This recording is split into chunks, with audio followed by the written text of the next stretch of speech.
Today I'm working on this Ford Fiesta. This one is a 1993. It's got the 1.8 RDB engine in it, because this is the XR2i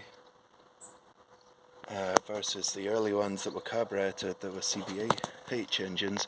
This one's already had a belt in the past, but it's time to do it again. We don't know how long that's been on. So what I'm going to do is just show you quickly how I'm going to do it. Doing it an easy way. Got to get the engine mount out the way, so I've got a block under the car, big rubber block under the sump. I've already got the fan belt off. It's got the adjuster, or fan belt, alternator belt, I mean, that 13mm actually undid no bother at all. So I got that out the way. Of course I undid the water pump, which would have been bolted onto there. Those 8mm, I undid those whilst the belt was on to help give me some resistance to it. Not sure where I've laid that down. Oh, down here, got a kitchen utensil tray to help organise stuff, keeping the bolts all separate. So once I've got that, I've got this other old school tool in here, and that's going to help me get this to TDC, and then we can take the bottom pulley off and the bottom cover. But first I'm going to take the 15s out of here, and we're going to do the timing belt and the water pump on this one.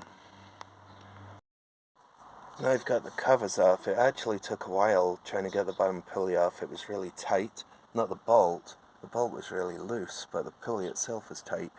So I've got this set up. I've got my universal locking tool on. I've also painted it. There was previous paint marks on here that I'm ignoring.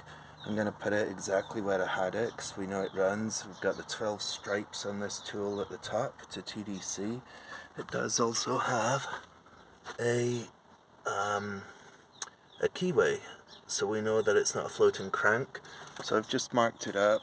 Now I'm going to change this all over, and hopefully we can change the water pump and it fits out. There's not much room to get to that bolt. You can't get onto it unless you drop the engine, which means you've got to drop the gearbox mount on the under the gearbox as well, and support the engine as well.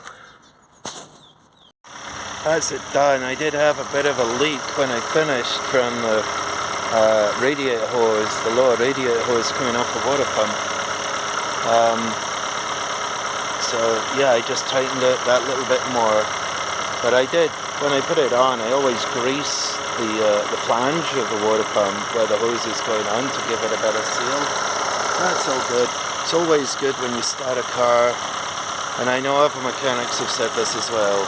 When you start the car after doing it, even though you know everything's back where it was, because you rotate the engine a few turns by hand first, it doesn't lock up. So in theory it's not going to lock up when you use the starter motor, but it's always worrying. But yeah, I got the kit over here, and this car actually takes me back to the 90's. We used to have, when I started, it was my friends like the Fords. A couple of them like the Golf, but most of it was the Fords.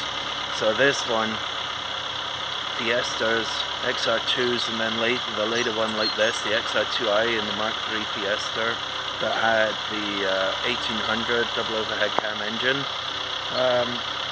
Yeah, it just takes me right back. I used to like Escorts and Fiestas back in those days, and it's just seeing one again, the nostalgia, it's great. So I might have some more of these old cars to work on soon. I'm not doing how-to videos on them, so I kind of just need to get on with it. But it just lets you know what I'm up to, in case you're wondering. But yeah, it's running fine.